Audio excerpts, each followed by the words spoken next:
ici, 2, 3, 4, admettons. Ok, donc une droite, par quoi c'est caractérisé? Donc pour une droite, il vous suffit d'avoir 2 points. D'accord? Dès lors que vous avez 2 points, vous avez caractérisé totalement votre droite. Ici, donc je vais commencer par représenter la droite. Voilà, donc à titre d'exemple, voici la droite D passant par les points A et B. Donc pour une droite, vous avez une première caractéristique ici, qu'on appelle vecteur directeur. Donc là, bon, c'est plus une notion maths, mais c'est intéressant quand même qu'en physique, vous soyez au courant de ça. Donc c'est un vecteur directeur. Donc un vecteur directeur, c'est quoi? C'est tout simplement, par définition, un vecteur qui a la même direction que la droite. D'accord? Donc ici, je peux avoir U comme vecteur directeur, mais je peux en avoir plein d'autres. Okay? Donc ici, c'est ce qu'on appelle un vecteur directeur. Donc ensuite, il y a 3 types de droites. Merci beaucoup Doudoune qui les gars grâce à ces fiches. Du bac, j'ai eu 18. Ah, merci beaucoup Doudoune. GG à toi. Donc ici, les droites, les types de droites, il y a 3 types de droites. Donc avant qu'on rentre dans tout ce qui est équation cartésienne, vous avez 3 types. Vous avez des droites comme celle en violet ici, qu'on appelle des droites affines. Et vous avez des droites ici, hop,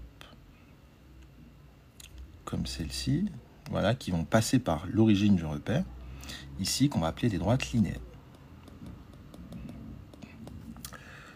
Ok, BPS qui dit, ah ouais, sans ces fiches, j'ai 18, mais je vous invite à écouter, ok, ça marche, merci beaucoup PST. Du coup, tu as bien dû profiter des lives, GG, et GG pour la note, hein. C'était pas facile en physique-chimie. Donc ici, donc, on a des droites linéaires, et puis on a des droites affines. Donc maintenant, hop, donc là je vous ai donné bon, 2 principaux types de droites ici. Donc je reprends le propos sur les vecteurs directeurs. Donc la droite ici elle est caractérisée par le vecteur directeur. Donc ici le vecteur directeur de la droite D en violet ici. Et ensuite la notion principale que moi je vais aborder avec vous pour la physique, c'est la notion de pente. D'accord? Ou encore coefficient directeur. Coefficient directeur. Donc la pente ou le coefficient directeur, c'est vraiment ce que ça veut dire, c'est-à-dire que ça va permettre de caractériser à quel point votre droite est inclinée, entre guillemets. La notion d'inclinée, elle est importante, surtout en physique-chimie, parce qu'on va travailler avec des plans, parfois des plans inclinés. Voilà, donc c'est vraiment bien aussi d'avoir cette notion physique. Hein. C'est vraiment l'inclinaison de la droite. Et donc, plus une droite est inclinée, plus sa pente est positive. Ok, donc il faut faire aussi attention au fait que l'inclinaison va avoir un signe. Okay, l'inclinaison va avoir un signe, donc la pente va avoir un signe qui peut être positif ou négatif. Donc ici, je vais représenter une droite en orange. Alors, je vais essayer de bien la représenter. Donc je représente une droite en orange ici. Par exemple, cette droite ici, elle est horizontale. D'accord? Cette droite, elle est horizontale. Donc elle a une pente nulle. D'accord? Elle a une pente nulle et n'a pas du tout d'inclinaison. Ok? Donc du coup, si je la compare avec cette droite qui est en bleu ici, eh ben, la droite en bleu, elle va avoir une pente ici positive. Donc par exemple, elle va avoir une pente qu'on va noter A. Alors je vais noter en bleu pour regarder la cohérence. Par exemple, A égale 18. Ok? Et si vous prenez une droite qui est verticale ici, attention, hop, je prends par exemple cette droite ici. Alors, je ne vais pas représenter toute la droite, mais juste un bout. Vous prenez la droite delta ici. Ici, la pente, elle est infinie. D'accord? Votre droite, voilà, lorsqu'elle est verticale, la pente, elle est infinie. Donc, la notion de pente infinie, c'est plus intéressant sur la partie maths, lorsqu'on va parler d'asymptote. Mais vous pouvez quand même retenir que lorsque vous avez une droite verticale, vous avez une pente infinie. Et lorsque vous avez une pente qui est en dessous, en termes de signe, hein, si vous avez une droite qui est inclinée comme ça vers le bas, ok, et bien là vous avez une pente négative. Donc ici vous avez par exemple moins 10. Ok, en termes de pente. Donc il faudra bien faire attention aux signes des pentes typiquement lorsqu'on va travailler en chimie, avec des vitesses de disparition de réactifs, et ben en fait, les pentes qu'on va représenter, donc des droites qu'on va représenter, vont être négatifs. Donc, à certains moments, vous verrez apparaître des signes moins dans les expressions. Donc, je vous donne un exemple. Lorsqu'on parle de la vitesse volumique de disparition d'un réactif A, souvent, vous allez voir cette écriture-là. D'accord, vous allez voir moins dérivé de la concentration sur dt. Et ce truc-là, en fait, ça représente la pente de la droite à un instant t. Okay, donc, il ne faut pas vous laisser piéger parce que souvent les élèves me disent « Ah, mais il y a un signe moins ici, c'est bizarre, la vitesse elle n'est pas censée être positive. » Et bien en fait, si c'est simplement qu'ici, la pente, eh ben, elle va être orientée comme ce que je viens de représenter ici. Et donc au final, vous devez mettre ce signe moins pour rattraper, pour que ça fasse un plus. D'accord, ça c'est vraiment pour que vous puissiez être à l'aise mathématiquement lorsqu'on va aborder ces différentes notions. Ensuite, on va regarder ici comment tracer une droite. D'accord, comment tracer une droite à partir des coordonnées. Comment tracer une droite. Bon, on va avoir deux façons. Donc la première façon, c'est à partir des coordonnées de 2 points, par exemple. À partir des coordonnées de 2 points. Donc hier, on a fait un rappel sur les coordonnées. Donc je pense que tout le monde est au point. Donc supposons que on ait la droite D qui passe par le point A de coordonnées, admettons 3, 1, et par le point B de coordonnées moins 1, moins 2. D'accord? Donc on va représenter cette droite D. Hop. Donc X, Y, donc ici je vais juste mettre une seule unité. Tac, tac, tac, tac, tac. Donc toujours dans un repère orthonormé, donc là j'ai 1, là j'ai 1. Donc pour ce faire, rien de plus simple, on l'a quasiment vu hier, il me suffit donc de placer d'abord les points. Donc pour placer un point, je commence par placer l'abscisse ici, donc ici j'ai 2, ici j'ai 3. Donc vous vous rappelez, on trace une espèce de droite ici qui passe donc par 3 et qui est perpendiculaire à l'axe des abscisses.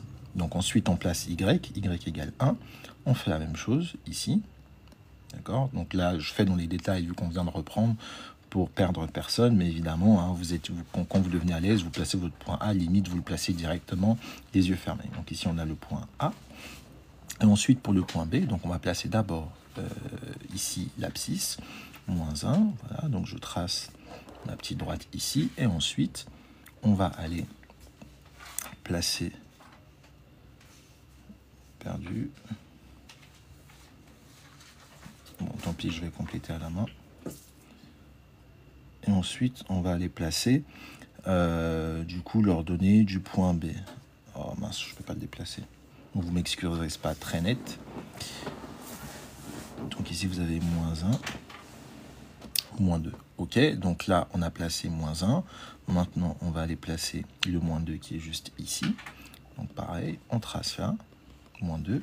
Et donc, on prend le point d'intersection qui est ici. Et on obtient donc le point B. Donc, plus qu'à tracer la droite qui va passer par ces 2 points ici. Et donc, on a obtenu la construction de la droite D. Ok, donc voilà. Donc, je ne reviens pas sur la lecture des coordonnées parce qu'on l'a fait hier. Hein, mais si je vous donne un point ici, bon, je rappelle quand même, hein, pour lire les coordonnées, bah, vous refaites les projections dans le sens inverse ici et vous obtenez par exemple là le point C de coordonnées 5, oula c'est pas là, le point C par exemple de coordonnées 5, 3. Sachez bien le faire, voilà, dans de nombreux exercices vous serez amené à le faire, donc voilà, c'est vraiment des trucs simples, il faut vraiment savoir faire ça. Ensuite, deuxième chose qui peut parfois poser problème et qui peut valoir des points, hein, c'est vraiment des points gratuits, mais j'ai beaucoup d'élèves qui savent toujours pas faire ça en cours d'année, c'est lorsque vous avez une équation cartésienne.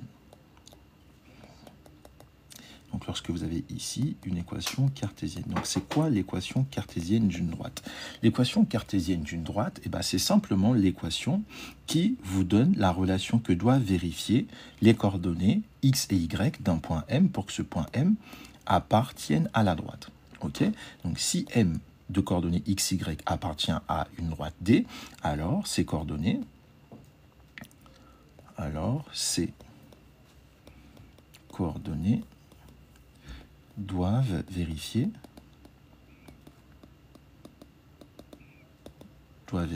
une équation de la forme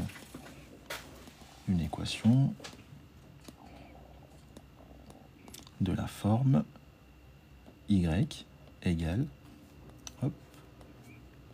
à x plus b. Ok? Ce truc ici, on va voir ce que c'est.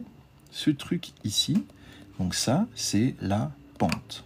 D'accord? Ça, c'est la pente ou le coefficient directeur de la droite. Et ce truc ici, c'est ce qu'on appelle l'ordonnée à l'origine. Retenez bien ces termes, il faut être hyper à l'aise avec ça. Ça, c'est l'ordonnée à l'origine. Pourquoi c'est l'ordonnée à l'origine? Parce que ça correspond à l'ordonnée du point d'abscisse nulle. D'accord? Si vous prenez x égale 0, vous avez a fois 0 plus b, et ça vous donne donc b. Donc y de x égale 0. Autrement dit, en fait, lorsque vous êtes ici sur une droite x, y, donc vous avez, voilà, tac, tac, tac, votre repère ici, lorsque vous vous placez en x égale 0, ça veut dire que du coup, vous vous placez ici, okay, donc là, c'est x égale 0, vous allez obtenir une valeur, quelque part ici, l'ordonnée, qui vaut b. D'accord? Donc l'ordonnée à l'origine, c'est parce que c'est l'ordonnée en x égale 0. Ok. Super, les antihistaminiques antagonistes irréversibles au récepteur H1. Ok, super. Après, je vais aussi parler des métaheuristiques en informatique. Et après, on va faire les espaces vectoriels à 1000 dimensions juste après. Donc ici, donc ça c'était pour l'ordonnée à l'origine. Donc maintenant, je ne vais pas revenir sur le détail de comment on trouve une équation cartésienne. On pourra développer ça dans la partie mathématique. Donc voilà, quand on fera de la géométrie de l'espace notamment, c'est très commun, par exemple, de déterminer l'équation cartésienne d'un plan. Ici, du coup, on va continuer d'abord sur les équations cartésiennes. Donc, je pense que tout le monde a compris le principe. Donc, ça, c'est hyper important.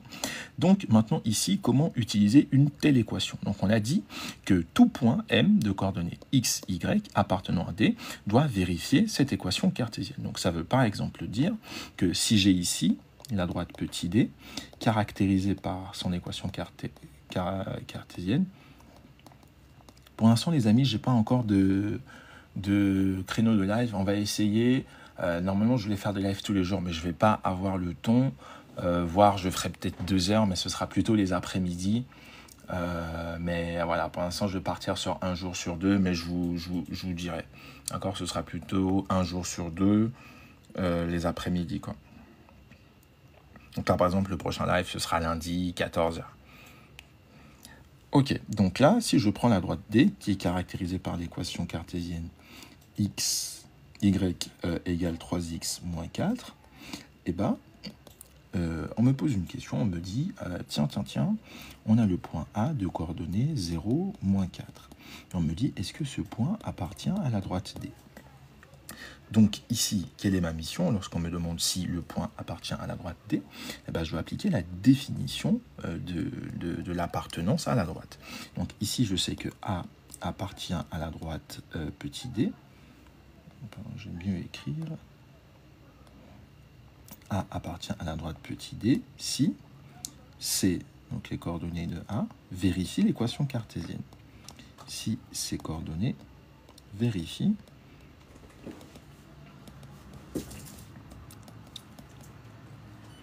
l'équation cartésienne de la droite.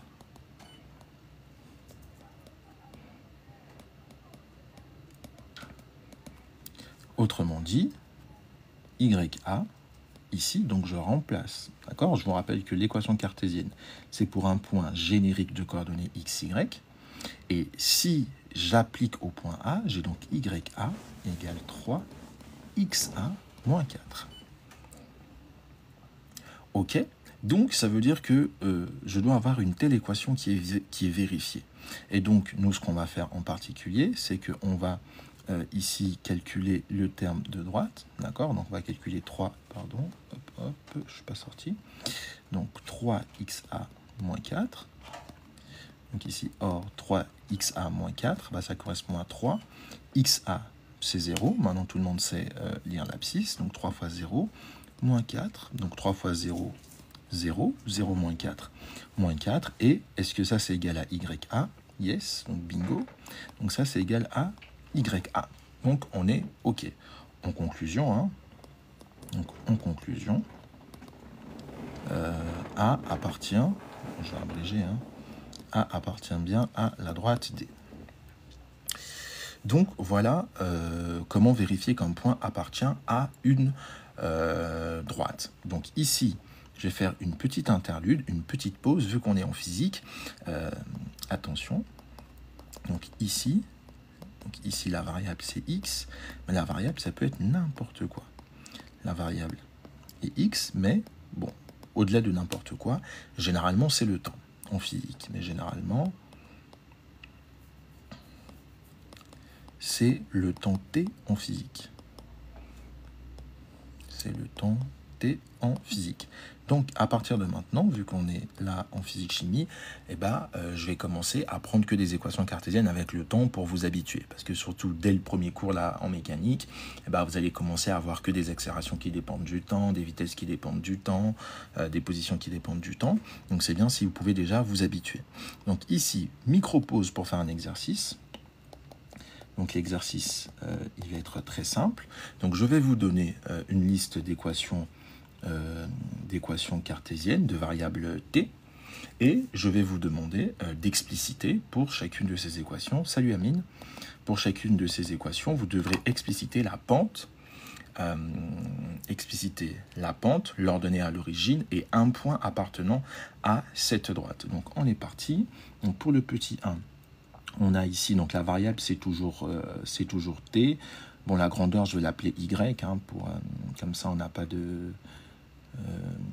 oh, quoique, je vais changer à chaque fois. Mais commençons donc ici, j'ai y de t, qui vaut 2t moins 3.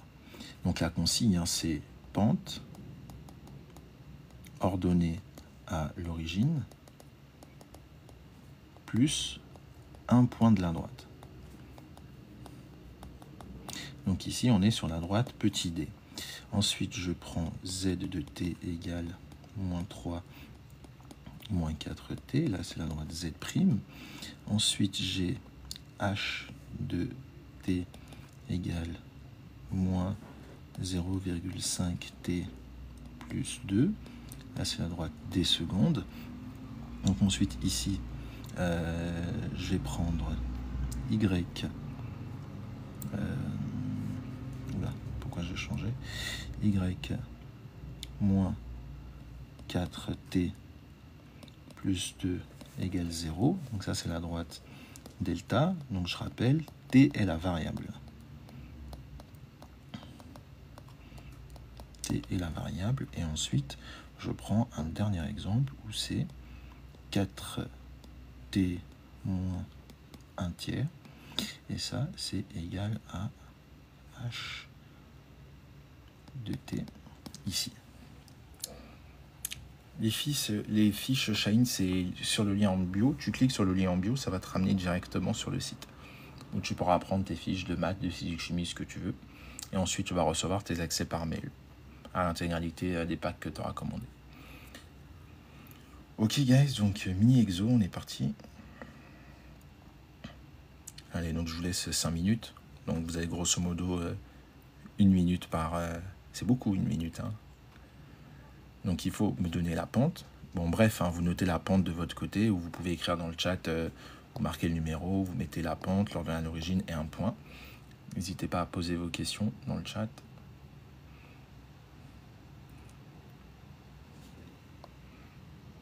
Donc là, boum, hein, vous avez 5 minutes top chrono, il vous reste 4 minutes.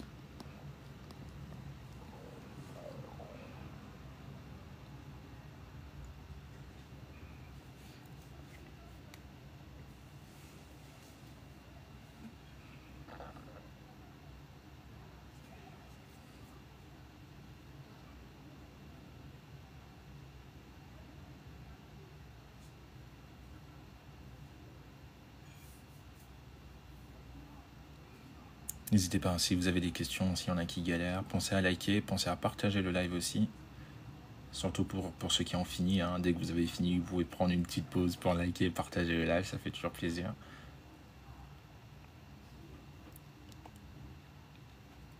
Oui, j'écris sur iPad, Flavien.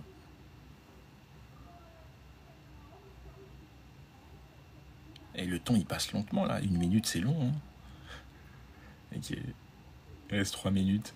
Là, on révise la physique-chimie, là. Bon, physique-chimie-maths, en fait. Donc là, on est en train de faire des fondamentaux sur tout ce qui est droite, vecteur, sur tout ce qui est représentation graphique. Vu que c'est vraiment la base de nombreux chapitres en physique et en chimie, hein. On a des courbes tout le temps, donc il faut savoir utiliser. On a des expressions vectorielles, il faut savoir les manipuler. Donc pour trouver la pente, c'est ce que j'expliquais tout à l'heure. En fait, le plus simple, c'est de réécrire l'équation sous la forme y égale ax plus b. Et une fois que tu réécris ça comme ça, et ben la pente, elle est juste ici. D'accord? Ici, sous-entendu que x, c'est la variable. D'accord? Donc ici, ça, c'est la pente. Et ici, c'est l'ordonnée à l'origine. D'accord? Donc j'avais expliqué notamment que à partir de maintenant, la variable, je vais tout le temps prendre la variable t, étant donné que c'est la variable la plus utilisée. Du coup en physique-chimie. Oui, là, on révise pour la terminale. Ah, merci beaucoup, tu m'as énormément aidé pendant le bac de physique. Ah, super, ça fait plaisir. N'hésitez pas à ceux qui étaient là avec moi l'année dernière, à ceux qui étaient avec nous. N'hésitez pas à me dire qu'est-ce que vous faites l'année prochaine.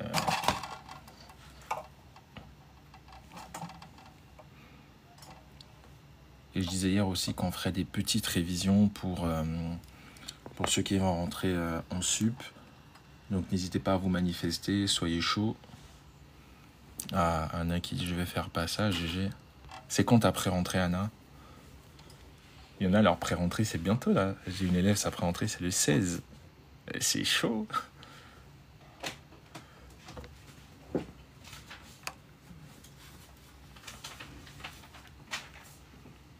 Ok, guys, donc il vous reste à peu près 2 minutes pour finir l'exercice.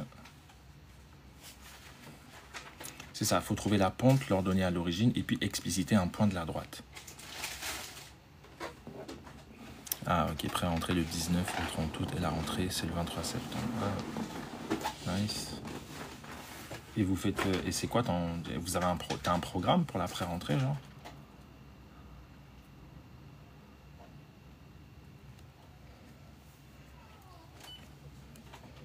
Ok, alors je crois qu'on va pas très bien, je vais essayer de régler la caméra. Ok les gars, on va corriger dans quasi 1 minute là.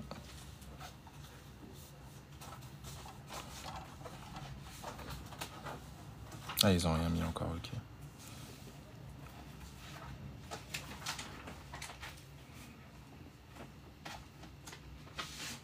Ok, t'as commencé déjà à bosser un peu, t'as regardé un peu les cours.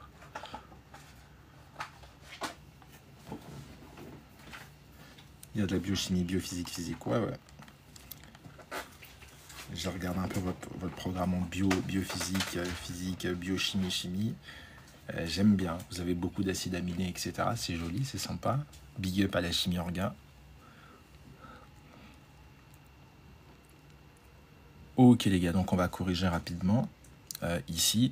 Déjà, est-ce que tout ce qui était en train de faire, est-ce que vous avez réussi? Est-ce que vous avez tous pu trouver les réponses? J'ai pas eu de retour dans le chat. J'espère que c'est... Voilà, parce que vous avez fini, vous avez trouvé ça trop facile. Vous avez réussi quand même.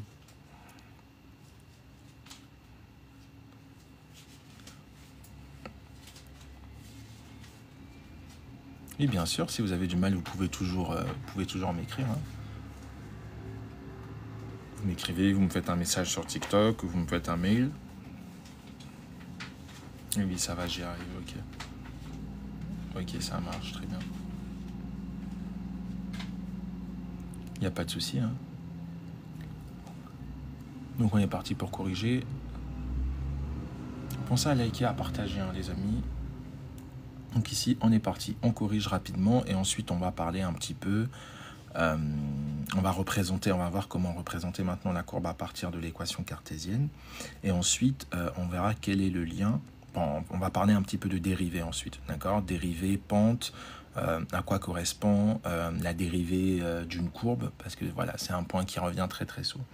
Donc ici, très rapidement, donc on a y de t égale 2t moins 3, donc là, la forme à retrouver ici, hein, sachant que notre variable maintenant c'est t, donc c'est tout simplement y égale at plus b. Ok, donc ici ça veut dire que la pente c'est ça, c'est 2, et l'ordonnée à l'origine c'est moins 3. Ok, donc là il n'y avait pas trop de difficultés. Pour expliciter un point de la droite, il suffit de fixer une valeur de t quelconque. Donc on choisit t. Donc dans tous les cas, nous on va prendre t égale 0 parce que c'est la valeur la plus simple. Et ensuite on trouve y de 0. Donc ici si on l'applique hein, pour t égale 0, donc on va trouver moins 3. Donc ça veut dire que là un point de la droite, ici c'est par exemple le point A de coordonnées 0, moins 3. D'accord, ce qui correspond au point représentant l'ordonnée à l'origine. Ensuite, donc on va faire la même chose ici. Donc là, c'est l'ordonnée à l'origine. Attention, hein, c'est écrit dans l'autre sens. Et la pente, c'était moins 4. Donc là, on va pouvoir expliciter le point B, nos coordonnées 0, moins 3. Donc je pense que vous avez capté. Ici, la pente, c'est 0,5. L'ordonnée à l'origine, c'est 2. Le point correspondant, c'est le point C de coordonnées 0,2.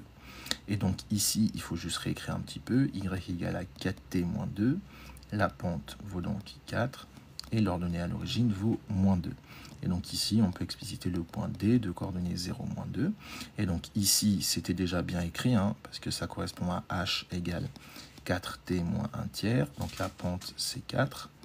Et l'ordonnée à l'origine, c'est moins 1 tiers. Donc on peut expliciter le point E de coordonnées 0, moins 1 tiers. Ok, est-ce que c'était clair pour tout le monde?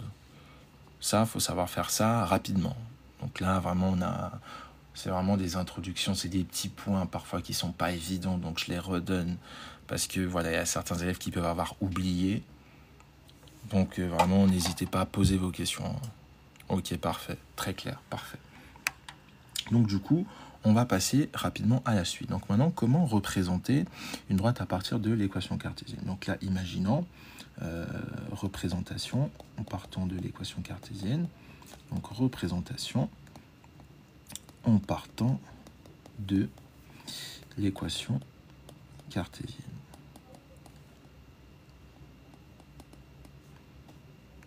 La question 4, c'est 0,2. Oui, comment ça? Non, c'est 0 moins 2. Parce qu'ici, tu fais d'abord passer. En fait, il faut que tu réécrives sous la forme y égale at plus b. Donc, tu commences par faire passer ça de l'autre côté, ce qui devient 4t. Et ensuite, tu fais passer le 2 de l'autre côté, ce qui devient moins 2. Donc là, tu as la pente qui vaut 4 et l'ordonnée à l'origine qui vaut moins 2. Ok, c'est ce que j'ai écrit juste en dessous. Donc, le point correspondant, c'est bien 0 moins 2.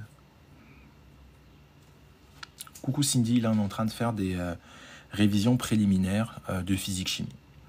Ok, donc là c'est vraiment pour préparer la méca, la grosse méca que vous allez avoir parce qu'il y a trop de galères en méca. Trop de galères, les élèves ont oublié les droites, ils savent plus c'est quoi des vecteurs et du coup ils se font allumer. Donc là on est en train de prévenir tout ça pour que tout le monde soit bien au point. Donc là, représentation, maintenant on partons de l'équation cartésienne. Donc ici, on va partir de l'équation cartésienne y égale 2t moins 3 et donc on va chercher à représenter la droite qui correspond. Donc déjà, question préliminaire, qui se sent capable de faire ça? Donc déjà ici, j'ai T1, donc je précise un truc qui peut-être peut sembler évident pour certains, la variable ici, d'accord? C'est-à-dire que le truc qu'on fait varier, on le met sur l'axe des abscisses. D'accord? Et ici, notre grandeur à laquelle on s'intéresse, on le met sur l'axe des ordonnées. Ok, parce que parfois j'ai des élèves qui ont un graphique où il y a une équation cartésienne, on demande de représenter la droite et j'ai des élèves parfois qui me disent mais en fait je dois représenter quoi? Qu'est-ce que je mets sur l'axe des abscisses? Ok, donc la phrase ici c'est y en fonction du temps. D'accord, donc lorsqu'on vous dira représenter l'évolution de y en fonction du temps, le truc qui vient après en fonction, D'accord? Celui qui vient en fonction du temps, c'est le truc qu'on met sur l'axe des abscisses. Ok? Donc là, normalement, seconde, première, terminale, ça, faut savoir faire. Enfin, normalement, c'est-à-dire en seconde, première, terminale, ce que je montre là, vous êtes censé savoir faire ça. Donc, évidemment, je fais des rappels pour tout le monde, donc là, c'est plutôt sympa. Ok, donc là, j'ai personne qui saurait, à partir de l'équation cartésienne que j'ai donnée, placer. Ok, donc vous avez pas vu. C'est vrai que c'est assez vieux. Ok, j'attends encore des retours. Sinon, de toute façon, je vais montrer un. Donc,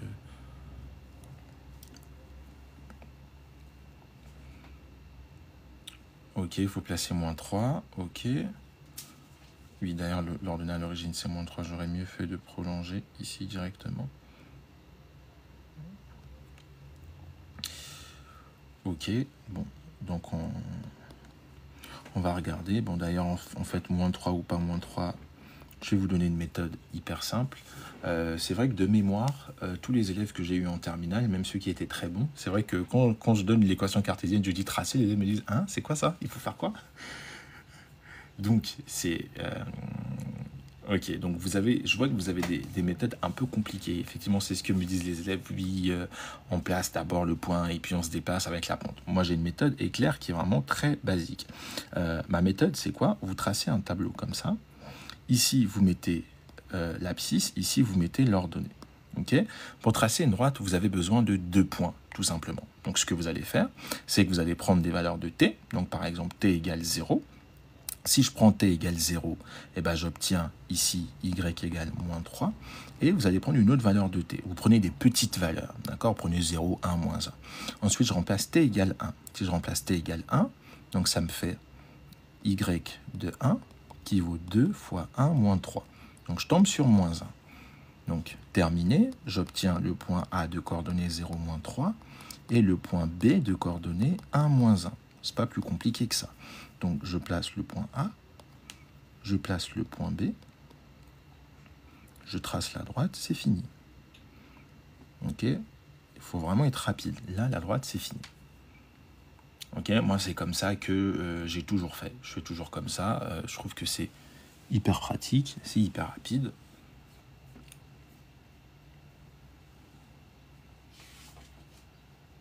C'est bon, tout le monde a suivi? Comment ça, c'est pas très précis? En fait, tu as l'équation cartésienne ici. Donc, je la refais. En fait, vous avez votre équation cartésienne ici. Pour tracer une droite, vous avez besoin de 2 points. On est d'accord. Si vous avez 2 points, vous allez tracer toute votre droite. Donc, ici, ce que je vais faire, c'est que je vais remplacer les valeurs de t et je vais trouver les valeurs d'ordonnées qui correspondent. Ok? Donc, rappelez-vous, hein, quand j'ai y égale 2t moins 3, ça correspond aux coordonnées d'un point M, enfin aux coordonnées d'un point M d'abscisse T d'ordonnée Y. Ça veut dire que si je remplace T par 0, la valeur que je vais trouver, donc si à la place de T je remplace 0, et bien la valeur que je trouve, c'est l'ordonnée de ce point que je peux appeler M0. D'accord?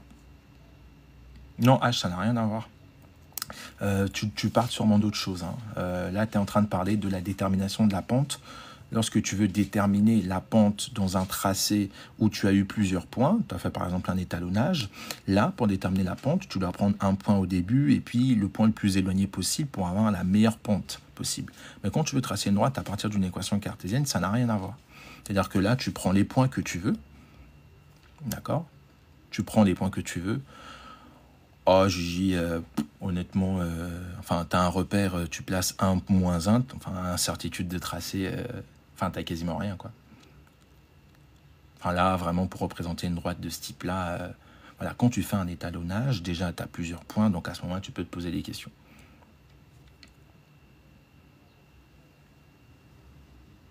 Donc, ici, je disais, donc, on prend 0, -3, ok?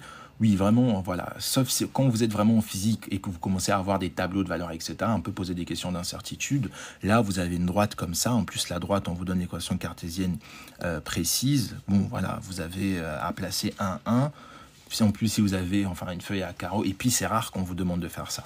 Déjà en physique-chimie, je vous montre quand même pour le principe, mais voilà, enfin, faut pas trop se prendre la tête là-dessus. On verra lorsqu'on travaillera avec des incertitudes, effectivement, voilà, les bonnes recommandations à faire, mais là, pour l'instant, sur le principe, il n'y a pas besoin. Donc, ensuite, donc là, on a trouvé le premier point M0, donc il nous suffit de refaire ça une deuxième fois. Donc, par exemple, en prenant T égale 1, d'accord, donc si je prends t égale 1, ou t égale 2, ou t égale 3, vous prenez la valeur que vous voulez, et bien vous remplacez ici non plus par 0, maintenant vous remplacez par 1, ok, comme on a fait ici, donc ça vous fait 2 fois 1, moins 3. D'accord, donc ça vous fait 2 moins 3, ce qui va vous donner moins 1. Donc vous avez remplacé t par 1, vous obtenez moins 1. Donc vous avez le deuxième point de coordonnées 1, moins 1. Ok, donc là vous avez le point M0, vous avez le point M1, vous placez vos deux points, bon moi je les avais nommés A et B, hein. Vous placez les points A et B, et puis vous tracez votre droite. D'accord, donc voilà pour tracer la droite à partir de l'équation cartésienne. Ok, après voilà, vous avez d'autres méthodes que je vais quand même expliciter. Pour ceux qui tracent à partir de la pente, donc ce qu'il faut faire pour tracer à partir de la pente, vous commencez par placer le point M0, c'est-à-dire de coordonnées 0 ordonnées à l'origine. Ok, donc vous placez le premier point ici. Et le principe de la pente, d'accord, quand vous avez une pente de 2, ça veut dire que lorsque vous vous déplacez d'une unité sur l'axe des ordonnées, eh ben, vous déplacez de 2 unités. Enfin, sur l'axe des abscisses, pardon, vous m'avez compris, vous vous déplacez donc de 2 unités sur l'axe des ordonnées. Donc si j'avais une pente de 0,5, ça veut dire que quand je me déplace de 1 comme ça, et ben je me déplace de 0,5 comme ça pour atteindre le prochain point. Donc ici, notre pente valant 2, et ben je pars de ce point, je veux trouver le prochain point, donc je me déplace d'une unité ici, sur l'axe des abscisses, et comme la pente vaut 2, eh ben, le prochain point, je devrais me déplacer de 2 unités. D'accord, je me déplace de 2 unités, et je trouve le prochain point qui ici correspond au point B que nous on a trouvé analytiquement par le calcul. D'accord, et donc quand vous vous déplacez là, en fait ce que vous faites, c'est que vous trouvez le prochain point, le point B, et ensuite vous pouvez tracer votre droite. Ok, ça c'est pour la méthode avec la pente. Et c'est cette méthode, alors je la trouve pas intéressante pour le tracé, mais je la trouve intéressante pour la lecture graphique. C'est-à-dire que si jamais vous voulez rapidement lire la pente d'une droite, eh ben, vous appliquez le même principe. C'est-à-dire que vous partez d'un point qui est assez lisible, d'accord, un point où voilà, vous pouvez bien fixer le point, et où, lorsque vous vous déplacez d'une unité, vous êtes capable de lire facilement la valeur ici. C'est-à-dire que si je prends un point au milieu ici, c'est pas pratique, parce que si je prends un point ici, me déplacer d'une unité, c'est pas efficace. Par contre, par exemple, partir de ce point ici, c'est pas mal, parce que si je me déplace d'une unité, enfin, je peux me déplacer d'une unité de façon précise, et ensuite, je n'ai plus qu'à remonter, d'accord? Imaginons que je cherche la pente. Là, je suis en train de faire l'inverse, je cherche la pente. Et ben, je pars d'un point, je me déplace d'une unité sur l'axe des abscisses, et puis, donc je monte à la verticale, donc perpendiculairement à l'axe des abscisses, je trouve le prochain point d'intersection, et la pente correspond du coup à la distance que j'ai dû parcourir. D'accord, pour faire le trajet, grosso modo. Ça, c'est dans l'autre sens pour retrouver la pente. Ok, ça peut être aussi quelque chose qui est intéressant. Mais rappelez-vous bien de ce que je vous ai dit, cette droite est plus pentue que celle-ci, est plus pentue que celle-là, qui est plus pentue que celle-là. C'est hyper important. Pourquoi? Je vais vous montrer un exemple issu du bac. Ça vient de me revenir. Alors, c'était en cinétique. Voilà, je vais vous montrer un exercice, donc dans la fiche exercice 3. C'est des vrais cas d'application, c'est pourquoi je vous demande de vous méfier. Bon, on va commencer ici. D'accord, vous voyez par exemple ici, ça c'est un exercice du bac, je ne sais plus c'est quel sujet, mais qu'importe. En fait, on avait 3 courbes dans l'exercice et on nous demandait de comparer des vitesses de formation du produit. Ok, et donc pour comparer les vitesses de formation du produit, donc on n'a pas encore tout vu ensemble, mais la vitesse ici de formation du produit, ça correspond à la pente de la tangente. D'accord? Donc en fait, ce qu'il fallait faire ici, c'est qu'il fallait tracer... alors c'est où que je l'ai fait? Moi, je crois que je l'ai conclu, mais en fait, non, c'est là que je l'ai fait, voilà. Donc, il fallait tracer les pentes il fallait tracer les pentes ici. Et ensuite, une fois que vous aviez tracé les pentes, ce qu'il fallait faire, c'est qu'il fallait tracer les tangentes, pardon. Une fois que vous aviez tracé les tangentes, donc là, il y a 2 points. Alors, il n'y a pas un endroit où j'ai représenté un seul point. Bon, il y a 2 points. Donc ici, c'est en T et en T'. Donc en gros, on nous demandait, est-ce que la vitesse en T était plus ou moins importante que la vitesse en T'? Donc la vitesse en un point, ça correspond à quoi? Ça correspond à la pente de la tangente. Donc, si je veux savoir si la vitesse en T est plus importante que la vitesse en T', bah, il me suffit de tracer la tangente en T, de tracer la tangente en T' et de comparer la pente de cette droite avec cette droite. D'accord? Donc là, évidemment, si vous avez bien suivi ce que j'ai dit, eh ben, cette deuxième droite ici, elle est moins pentue. D'accord? Elle est moins pentue que la première. Donc, ça veut dire que la vitesse en T' est plus petite. Ok, vous voyez, c'est des trucs qui sont vraiment très utiles. Donc voilà, soyez bien concentrés. Si vous ne comprenez pas, posez des questions. Parce que là, je vous donne des trucs, ça a l'air anodin, mais en fait, je sais que c'est des trucs qu'on vous demande dans des sujets. Regardez ici, après, on vous demande d'aller tracer des courbes. Vous voyez, et ça, c'est des vraies questions du bac. Donc, c'est des choses que vous allez retrouver en DS. On vous demande tout le temps de faire des lectures graphiques, quels que soient les chapitres. Parce que j'ai un autre exemple ici. Voilà, ici encore, on vous demande là par exemple, on étudiait l'effet d'un catalyseur, parce que bon, pour ceux qui sont en terminale, vous le savez, mais un catalyseur permet d'accélérer une réaction chimique, d'accord, sans modifier le bilan réactionnel de cette réaction. Et bien ici, il y a un exercice, hein, d'ailleurs c'est des questions surprenantes que vous retrouverez que dans les fiches, où vous aviez une réaction ici, et en fait on vous demandait de représenter l'évolution du nombre de moles si un catalyseur n'était pas utilisé.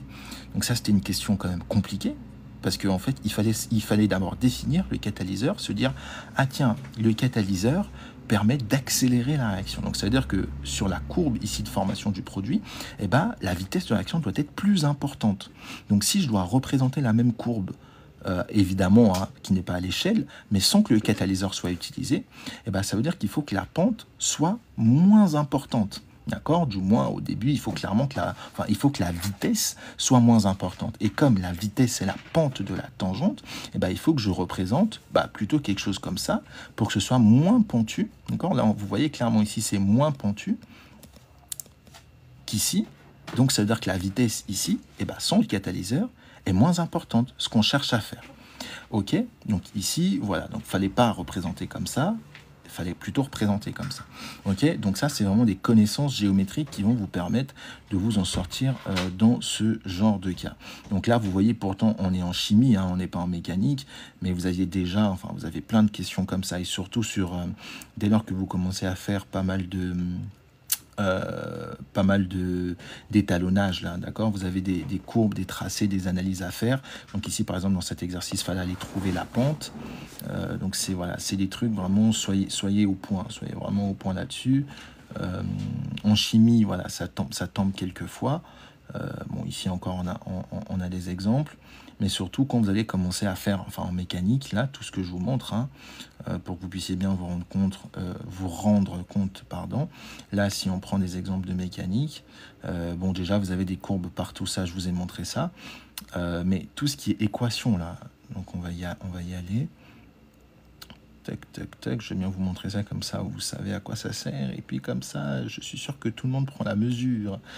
Donc ici, voilà, vous aurez tout le temps des expressions comme ceci, d'accord? Donc ça, c'est des droites, ça. V de Y en fonction de T. Donc derrière, allez, je peux aller vous représenter ici l'expression de... je peux vous représenter la droite VY de T, et puis je vous demande de faire des trucs dessus. D'accord? Je peux vous représenter l'expression de VY de T, et puis je vous dis, est-ce qu'à partir de cette courbe, vous pouvez retrouver la valeur de G? D'accord, je vous pose une question qui n'a rien à voir, hein. Je vous trace VY et je vous dis, à partir de la figure numéro 2, est-ce que vous êtes capable de retrouver la valeur de G? Donc là, j'ai perdu 98% des élèves si je pose ça. Parce qu'aucun élève va être capable de me dire, ah, vu que l'équation horaire, c'est VY de T égale GT plus K2, comme j'ai la courbe de VY en fonction du temps, alors la pente, c'est G. Donc, un, il faut le dire, et deux, il faut être capable de trouver cette pente. Ok, et voilà, ça c'est des trucs qui sont tombés au bac l'année dernière et les élèves ont dit c'est infaisable, c'était hyper dur. La plupart des voilà, les élèves se sont plaints, voilà, parce qu'en fait c'est pas des trucs que vous allez refaire en terminale. Vous allez même pas le refaire en maths, ce que je suis en train de dire là. Le programme est déjà trop avancé. Pourtant c'est des points. Hein. Et si je vous cumule 3-4 questions comme ça sur un sujet, et si vous savez pas faire, bah forcément vous allez sortir, vous allez être hyper dégoûté. Et l'année dernière il y avait vraiment beaucoup d'analyses graphiques.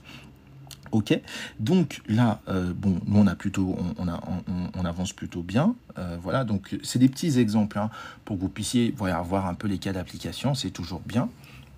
Comme ça, voilà, vous vous rendez compte un peu comment c'est appliqué, et puis ça vous sensibilise déjà quand vous allez faire vos DS. Et ben quand vous voyez des graphes, vous voyez les questions, et ben vous êtes capable de faire les liens, et ça va vous rendre hyper fort, parce que c'est des questions en général hyper difficiles que les élèves vont pas faire. Ok, salut Ben Chichpo. Alors tu sais, si tu veux pas suivre le live, il y a un truc que tu peux faire avec ton doigt qui est hyper sympa. Voilà, c'est vraiment très facile. Tu fais comme ça, tu swipes, et puis tu n'entendras plus parler. Si tu es abonné, tu peux même te désabonner. Voilà, si tu n'es pas abonné, swipe, tu retomberas sûrement jamais. Et puis voilà, c'est simple. Hein, tu reverras plus jamais les vidéos, tu verras plus jamais de live, etc. Donc je te remercie pour ton bref passage sur la chaîne et puis je te dis à jamais. Salut. Donc voilà, donc ici qu'est-ce qu'on a fait? Donc on a vu comment représenter ici la droite à partir de l'équation cartésienne. Et donc j'ai expliqué. À bientôt Ben. Donc là, on est en train de faire des rappels on fait normalement du programme de terminale là, mais là, je suis en train vraiment de faire les rappels avec les notions les plus élémentaires qu'on rappelle pas, qu'on rappelle jamais en terminale, qui relèvent du programme de seconde, première, etc., mais qui ont fait l'objet de questions au bac et les élèves ont vraiment galéré l'année dernière. L'année dernière, il y a eu beaucoup d'analyses graphiques comme ça. Les élèves ont dit, mais c'est quoi ces trucs? C'est infaisable. De toute façon, en terminale, dès que les élèves voient un graphe, une courbe, ils sont en mode, oh là là, je vais sauter la question. Alors que c'est des trucs hyper simples. Okay, là, je pense que vous tous qui êtes là, vous comprenez ce que je dis. Mais évidemment, quand on vous contextualise ça, si vous n'avez pas bien révisé, bon, voilà, c'est des choses que vous ne pouvez pas forcément voir, mais c'est vraiment des points gratuits que vous allez aller prendre en DS. Et si vous maîtrisez ces bases-là et qu'on va rajouter au fur et à mesure à faire le programme, vous allez être hyper fort puisque vous allez être bon en tout. Voilà, celui qui est fort en physique-chimie, c'est vraiment celui qui a de bonnes bases mathématiques, qui sait tracer des droites, qui sait tout faire, des dérivés, des primitives, des intégrales, qui est hyper à l'aise et qui en plus connaît bien son cours de physique-chimie, qui connaît les applications de la plupart des chapitres en physique-chimie. Voilà, si vous cumulez tout ce que j'ai dit, vous êtes un monstre en physique-chimie. Il n'y a rien qui va vous arrêter, quoi. Ok. Donc voilà, donc maintenant ici, truc important donc, que je vous ai montré dans l'exemple, là j'ai expliqué comment déterminer la pente d'une droite à partir de la méthode de se déplacer d'une unité ici et de regarder de combien d'unités on se déplace ici. Le nombre d'unités qu'on se déplace ici correspond du coup à la pente. Ok, donc voilà, ça c'est la méthode un peu à la louche. Ok. Et donc, du coup, ici, je vais vous expliquer la méthode calculatoire, donc plus traditionnellement utilisée, ou du moins utilisée lorsque vous ne voyez pas clairement hein, comment vous déplacez de 1 en fonction des figures que vous avez.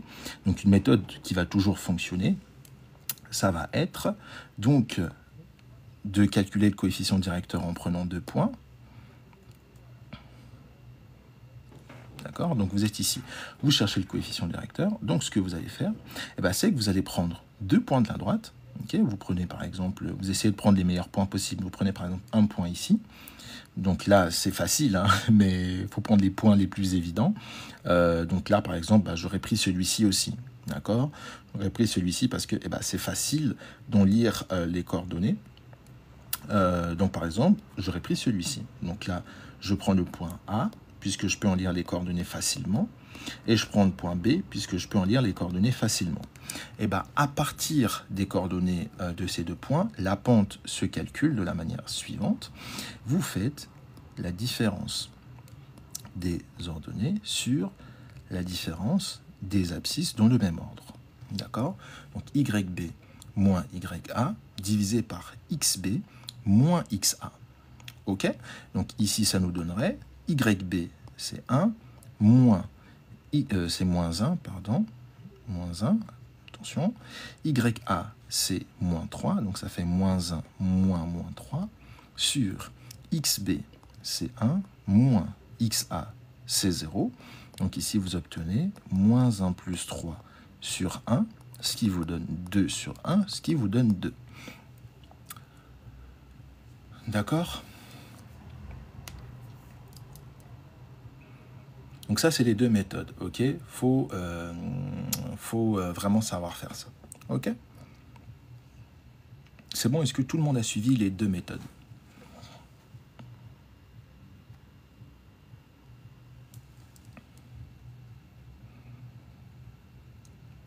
Ok? Est-ce que vous avez tous suivi là les deux méthodes? Voilà, ça c'est pour trouver le coefficient directeur. Ici, ce que j'ai fait.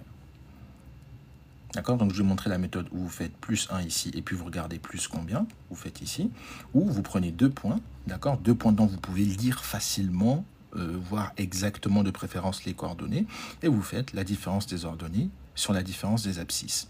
Vous faites attention à bien garder dans le même sens. Et ensuite, évidemment, vous vérifiez le signe ici. Donc je vous ai appris à vérifier le signe d'une pente. Là, je sais que la pente est positive. Donc si ici je trouve moins 2, bah, je sais que j'ai fait une erreur. Ok, c'est pourquoi je vous dis chacun des points qu'on voit est vraiment très important. Parce que si vous voyez moins 2 et que vous n'êtes pas capable de dire c'est pas normal, parce que je suis censé avoir une pente positive, bah vous n'allez pas pouvoir faire de l'autocorrection. Alors que l'autocorrection, c'est l'un des trucs les plus importants que vous devez savoir faire.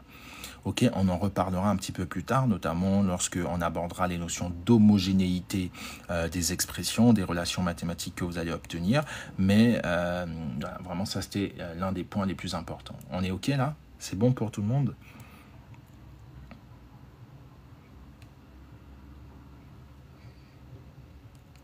Donc c'était bon pour une personne. J'espère que c'est ok pour tout le monde.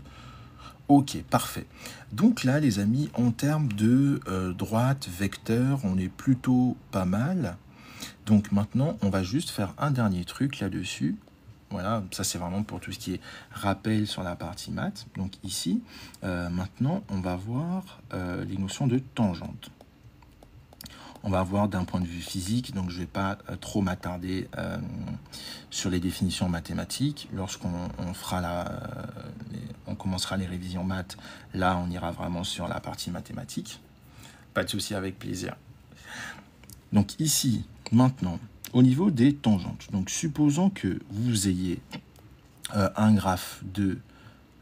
pardon, donc ici j'avais dit que ça allait correspondre au temps. Donc ici, lorsque vous avez une courbe, par exemple, qui est comme ça, en fonction du contexte, donc en fonction de ce que représente la variable qui est ici sur leurs données, eh ben, vous allez avoir une interprétation de la pente de la tangente en un point donné.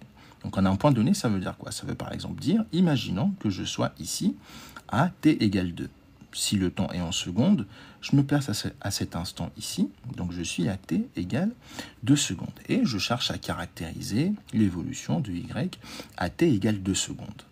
Donc ici, si y, par exemple, c'est une distance.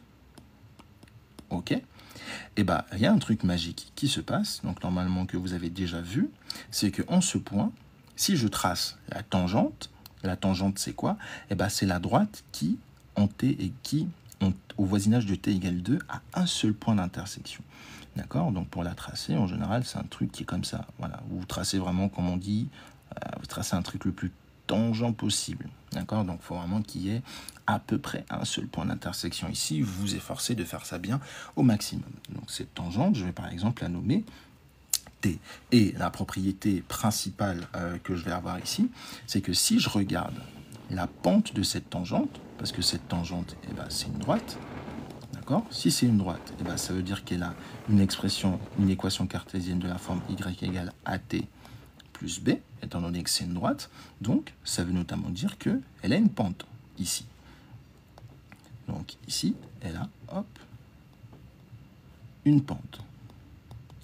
Donc ici, au lieu d'avoir y, alors je vais changer pour la suite de mon propos. Supposons par exemple que ce soit, allez, je vais prendre a. d'accord, que ce soit une grandeur A, et, bon, A, c'est pas très représentatif d'une distance, je vais mettre Y, X, pardon. Donc, imaginons que je représente X en fonction du temps.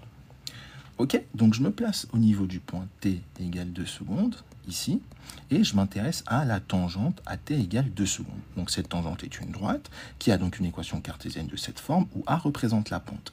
Et bien, il y a un truc sympa qu'on peut faire avec des courbes comme ça, c'est que cette pente, en fait, elle correspond à la dérivée de ma droite au point t égale 2.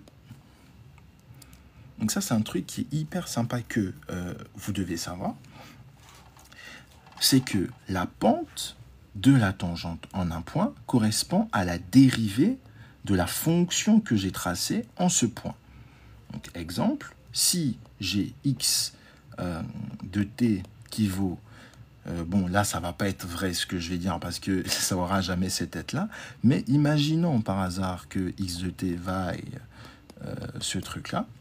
Ok, et ben ça veut dire que si je regarde, on fera les dérivés juste après, mais là ça veut littéralement dire que si je dérive cette fonction, d'accord, donc j'obtiens moins 6t plus 3, et que j'évalue cette fonction à t égale 2, donc ça fait moins 12 plus 3 moins 9, et ben ça va correspondre à la valeur de A, ça va correspondre à la valeur de la pente ici. Donc là, c'est un truc qui est génial. Pourquoi c'est génial? Parce que en général, dans certains cas, je n'aurai pas l'expression du x de t. Ça, je n'aurai pas ça. Mais je vais quand même vouloir trouver la valeur de x' de t. Donc, si je n'ai pas l'expression de x de t, mais que je veux quand même trouver la valeur de x' de t à un instant précis, et que j'ai la courbe, bah c'est sympa, parce qu'il me suffit de tracer la droite, et vu que je sais trouver la pente, eh ben, je vais quand même pouvoir retrouver x' de t égale 2 sans avoir eu besoin de l'expression générale x de t. Et d'un point de vue physique, c'est plutôt sympa, parce que si x représente une distance, eh ben, la dérivée, je vais mettre ça en couleur, la dérivée x' ici, eh ben, ça représente une vitesse. Ah, ça, c'est sympathique. Ça veut dire que ici, lorsque en fait vous calculez x' de t égale 2, en fait vous venez d'exprimer la vitesse instantanée à l'instant t égale 2. Et je suis en train de dire que cette vitesse vaut la pente de la tangente. Donc c'est sympa. Ça veut dire que si on me dit ici après t égale 8 secondes, que vaut la vitesse? Donc imaginons que ça ce soit la courbe qui traduit la position d'une voiture. Que vaut la vitesse? Eh ben, c'est simple. Je trace la tangente ici. Ensuite, je vais déterminer la pente de cette tangente. Donc la pente A' de cette tangente. Et je sais que la pente va correspondre à la vitesse à l'instant que je regarde ici.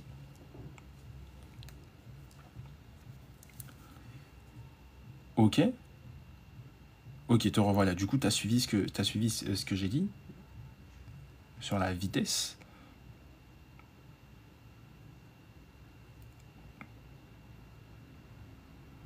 Ok, donc je la refais rapidement ici. Donc ce que je disais, c'est lorsque on a une courbe, si on se place à un instant donné, donc là, je regarde le temps, par exemple le temps en secondes, et que je me place à 8 secondes, ici, par exemple, eh bien, si je regarde la tangente ici à la courbe à cet instant, et que je m'intéresse à la valeur de la pente de cette tangente, qui est une droite, ça veut dire que ça a une équation cartésienne, donc que ça a une pente. Et bien, si je regarde la valeur de cette pente, ici, et bien, la valeur de cette pente, elle est égale à la dérivée de ma fonction qui est représentée. Donc, je disais la valeur de cette pente, ici, donc a égale 2, elle est égale à la dérivée de la fonction qui est représentée ici, à cet instant-là. Donc, à t égale 8, par exemple. Ok? Donc, je la refais. Si je me place à un instant ici, t égale 3 secondes, Donc c'est déjà la courbe qui est ici, donc c'est la courbe qui représente x en fonction du temps. D'accord? Donc ça peut être une fonction mathématique, d'accord? Avec une expression qui peut être un peu chelou. Maintenant, si je me place à t égale 3 secondes, je viens sur la courbe, ici, je trace la tangente, qui est la droite delta, je regarde la pente de cette tangente, et bien la pente de cette tangente, c'est la dérivée de la fonction que j'ai tracée à cet instant-là, évaluée à cet instant-là. Voilà, c'est le nombre dérivé en mathématiques. Ok? Et maintenant, j'expliquais que c'était un résultat intéressant. Pourquoi? Parce qu'en physique, lorsque vous tracez les courbes, les dérivées, en général, elles ont une signification physique. Par exemple, si x est une distance, eh ben, la dérivée ici de x, eh ben, ça correspond à une vitesse. Donc ça veut dire que là, vous venez de débloquer un nouveau super pouvoir, c'est que si je vous donne la courbe de la distance, en n'importe quel point, vous êtes capable de trouver la vitesse. C'est plutôt sympa. Et donc si un exercice vous demande de déterminer la vitesse à t égale 4 secondes, vous dites, facile, je viens en ce point, je trace la tangente, ici, et comme je suis un as pour la détermination des pentes, j'ai plus qu'à trouver la pente, et là, bim, j'obtiens la vitesse à t égale 4 secondes. Super pouvoir. Ok? Alors, non, c'est la dérivée de la position. D'accord? C'est la dérivée x' de t qui représente la vitesse. Ok? Donc ça, c'est plutôt sympa, parce que si vous reprenez l'exemple que j'ai montré tout à l'heure, bon, il y avait celui-ci, mais je vais prendre l'autre exemple qui était plus parlant. Donc c'était, voilà, ici par exemple, et bien là, c'est un peu la même chose. Donc pour avoir un deuxième exemple, ici, on est en train de faire une réaction chimique. Salut! On représente la concentration du produit en fonction du temps. Eh ben, il faut savoir que par définition, bon, je ne vais pas l'écrire pour pas laisser trace, mais la vitesse, ici, correspond en fait, pour la formation d'un produit, à la dérivée de la concentration par rapport au temps. Donc c'est plutôt sympa. Ça veut dire que si je cherche la vitesse à l'instant t, ici, d'accord, quelle est la vitesse de formation du produit à l'instant t, pour la courbe A, eh ben, il me suffit de tracer la tangente. Ici, je trace la tangente, boum. Je trouve la pente, donc je trace la tangente. Je trouve la pente de cette tangente, ok, donc en prenant soit 2 points, soit en faisant une lecture ici. Et ça me permet d'avoir la vitesse à cet instant précis. Et donc, je peux même généraliser l'utilisation de ce résultat, c'est-à-dire que lorsque j'ai l'allure d'une courbe, eh ben, je peux voir comment évoluent les dérivées. Ce qui me permettra de savoir comment évoluent au fur et à mesure les vitesses. C'est-à-dire que lorsque je regarde par exemple cette courbe, bah, il est clair que la tangente ici est beaucoup plus pontue que la tangente là. Et je vois que la pente de la tangente diminue avec le temps.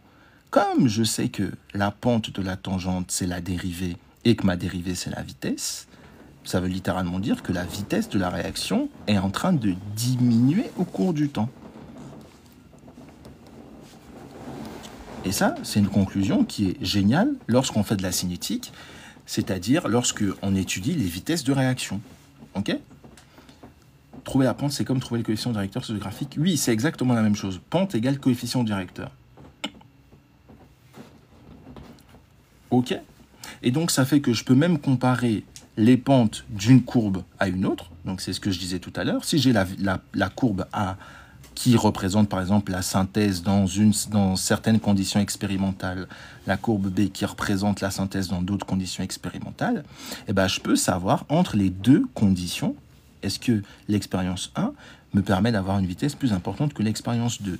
Donc maintenant que vous avez compris comment ça fonctionne, bah, il est clair que cette courbe me donne des vitesses expérimentales plus importantes que celle-ci, puisque les courbes de la courbe en rouge sont globalement plus élevées que que la courbe verte, et ainsi de suite. Ok, donc ça, déjà, on est dans du type bac là. C'est ça, comparer les vitesses volumiques de formation. Je crois que c'est tombé, ça, je sais plus, il y a 2 ou 3 ans, je crois. Alors, pourquoi la dérivée de la concentration, c'est la vitesse? Ça va être dans le cours de cinétique. D'accord? Ça va être dans le cours de cinétique, mais par définition, la vitesse de formation d'un produit correspond à la dérivée de la concentration sur le temps, ou en macroscopique, à la variation de la concentration sur la variation de temps. Ok? En fait, c'est une définition qui est un peu logique, puisque quand tu regardes la distance, eh ben, la vitesse, c'est la distance sur le temps. D'accord? Donc, en fait, quand tu passes en macroscopique, c'est la variation de distance sur la variation de temps. Ok, donc tu dis, je suis en mètres par seconde. Je parcours tant de mètres par seconde. Et ben, en chimie, ça correspond à produire tant de moles par litre par seconde.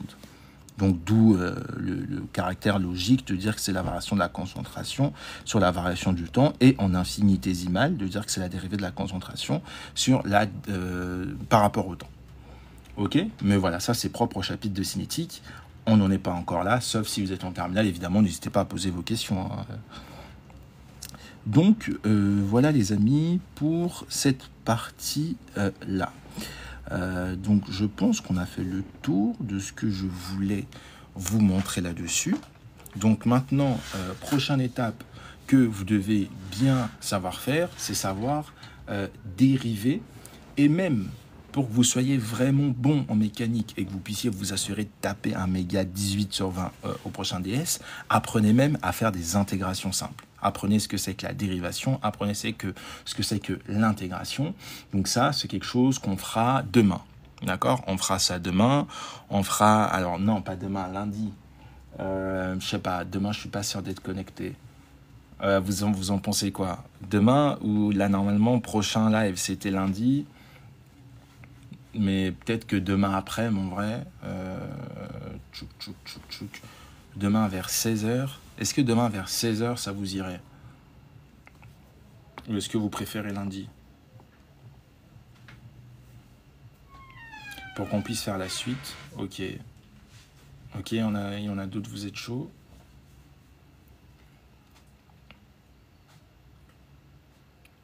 Ok, ça marche. Ok, bon, j'ai déjà quelques personnes qui sont chaudes. Ok, parfait. Donc, on se retrouve ici demain. On va faire un bon paquet de maths, donc sur les dérivés. Mais du coup, ça va nous servir à fond la caisse en physique. Et puis, on fera aussi des primitivations. D'accord? Si vous maîtrisez bien ça, avec tout ce qu'on vient de faire, honnêtement, vous n'aurez plus qu'à apprendre le cours sur la loi de Newton. Derrière, sur la partie calculatoire, vous serez vraiment au top du top du top, et donc vous allez taper des méga moyennes en DS, et pour ceux qui sont dans le supérieur, bah, ça vous fera d'excellentes révisions aussi sur la partie maths. Ok les gars, donc pensez à vous abonner pour ceux qui ne sont pas abonnés. Pour ceux qui veulent la rediffusion du premier live, je l'ai posté je crois hier. J'ai posté la première heure. La deuxième heure, je présentais le programme de physique-chimie, je vais la poster tout à l'heure. Et sinon, nous, on se retrouve à partir de demain, 16h. Salut, salut.